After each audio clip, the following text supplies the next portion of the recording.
High, welcome to simple mindful moments. আমি সুদেশনা। আজকে 16ই মে, শনিবার। শাড়ি টাড়ি পরে রেডি হয়ে ব্লগটা স্টার্ট করছি। তার কারণ হচ্ছে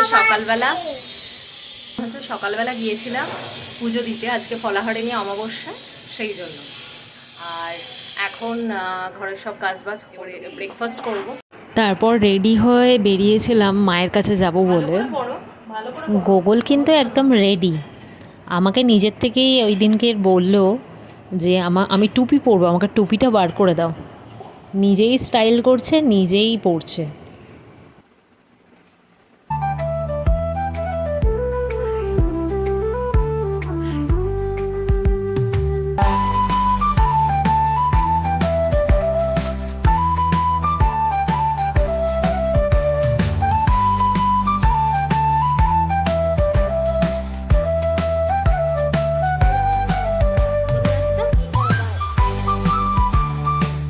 দিদার বাড়িতে তোমার কে কে থাকে? মি আর আর কে থাকে?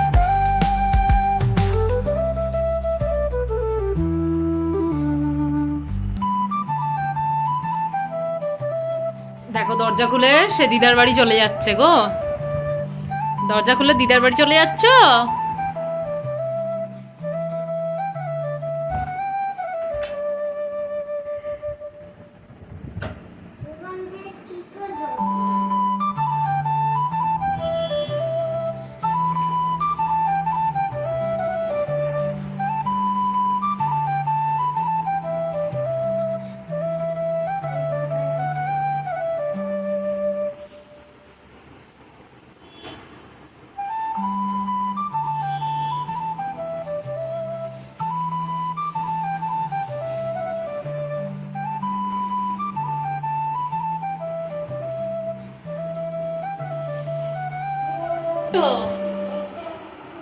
মা বাবাকে নেবে না?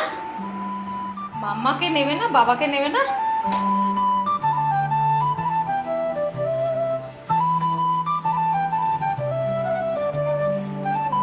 কি করবো? কেন তুমি নেবে না আমাদের? একা একা চলে যাবে? একা একা চলে যাবে? কার সাথে যাবে? কার সাথে যাবে? কার সাথে যাবে? মিমির সাথে? তাহলে মিমিকে ডাকি। আচ্ছা মিমি, আয়, ওকে নিয়ে যা রে। মিমি, তোদের বাড়ি নিয়ে যা, ও একলা একলা চলে যাচ্ছে। আচ্ছা আমি চট করে রেডি হয়ে আসি। মামা চট করে রেডি হয়ে আসছে, চলো।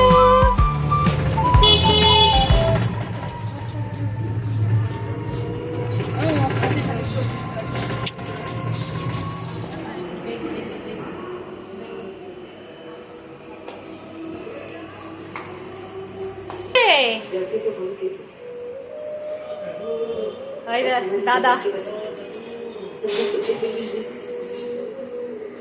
দাদা দাদা কই দাদা? বিকেলবেলা মা বললো যে ডিনারটা করেই যেতে। ওই জন্য আলু আর পনিরের যে তরকারিটা, সেটা আমি শুরু করে দিয়েছিলাম। আমি বললাম যে মা এত ঘাম ছিল, তুমি গোগলকে নিয়ে বসো, আমি বরঞ্চ রান্নাটা বরঞ্চ এগিয়ে নিই। আজকে রবিবার, আসলে কালকের ব্লগটা আর শেষ করা হয়নি।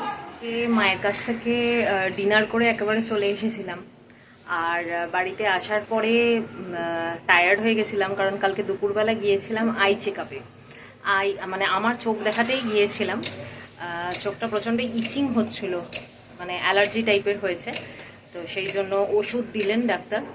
তারপরে যেহেতু সারা দুপুরটা ওইভাবেই কেটেছে, রাত্রে খুব টায়ার্ড হয়ে গেছিলাম গুগলকে নিয়ে, আর জেগে থাকতে পারিনি, ঘুমিয়ে পড়েছি মায়ের কাছ থেকে এসে। আজ আবার সকাল থেকে ব্লগটা কন্টিনিউ করছি। আমাদের মধ্যে কেউ একজন প্রতিদিন গাছগুলোকে জল দিয়ে দেয়, নয় আমি, নাহলে আমার হাজব্যান্ড। কিন্তু আজকে সকাল থেকে কারোরই টাইম হয়নি। রবিবার হলে কি হবে, রবিবার হলেও সব থেকে মনে হয় ব্যস্ততম দিন শনিবার এবং রবিবার। এই দুটো দিনই ছুটির দিন হয়, ছুটি পাওয়া যায়। কিন্তু ঘরের কাজে তো আর ছুটি নেই। যেমন আমার রান্না বলো কিংবা ঘর সংসার গোছানো বলো বা ছেলেকে দেখা বলো, সেটার ছুটি নেই। তেমনি হাজব্যান্ডের বাজার করা, বাইরের কিছু টুকটাক কাজ থাকেই, সেগুলো করা, সেগুলোতেও ছুটি থাকে না, তাই না?